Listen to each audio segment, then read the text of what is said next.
تو حضرات محترم امام علی مقام امام حسین رضی اللہ تعالیٰ عنہ آپ کی پوری زندگی مصیبتوں سے گھیری ہوئی ہے۔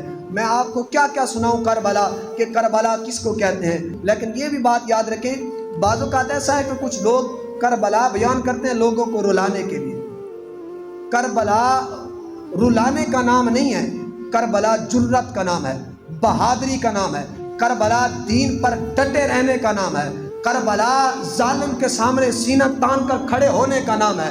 آپ لوگ یہ سمجھتے ہیں کہ شاید کربلا کے اندر کچھ ایسے بیان کیا جائے تاکہ ہمیں رونا ہے، کربلا رونے کا نام نہیں ہے۔ میں آپ سے سوال کرتا ہوں، آپ مجھے بتا دیں، ایک طرف 72 ہو، ایک طرف 20-25 ہزار کا لشکر ہو، اور 72 جا رہے ہیں 20-25 ہزار کے لشکر کے سامنے جناب، تو کیا معاذ اللہ وہ ڈر کے جا رہے تھے؟ کیا وہ ان سے ڈرتے تھے؟ کیا وہ رو رہے تھے؟ نہیں، وہ یہ قوم کو بتا کر جا رہے تھے کہ ہم 72 ہیں، لیکن ہمارا ایمان جو ہے نا وہ اس 20-25 ہزار سے کہیں زیادہ ہے۔ تو کربلا اس رونے دھونے کا نام نہیں ہے، بلکہ کربلا جرت اور بہادری کا نام ہے۔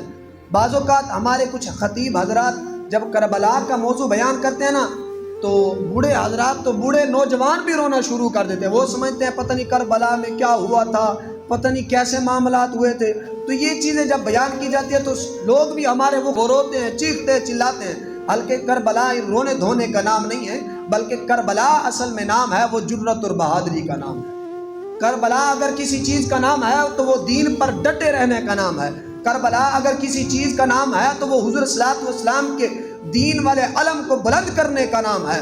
امام علی مقام نے وہ 20 یا 25 یا 30 ہزار کا بھی لشکر روایات میں بیان کیا گیا ہے، لیکن جتنا بھی لشکر تھا امام علی مقام اکیلے ان کے سامنے آپ باہر نکلے، آپ نے کلمہ حق بلند کیا، آپ نے فرمایا کہ جب تک میرے دانے کا دین خطرے میں رہے گا، فرمایا کہ امام حسین مدینے میں نہیں رہے گا۔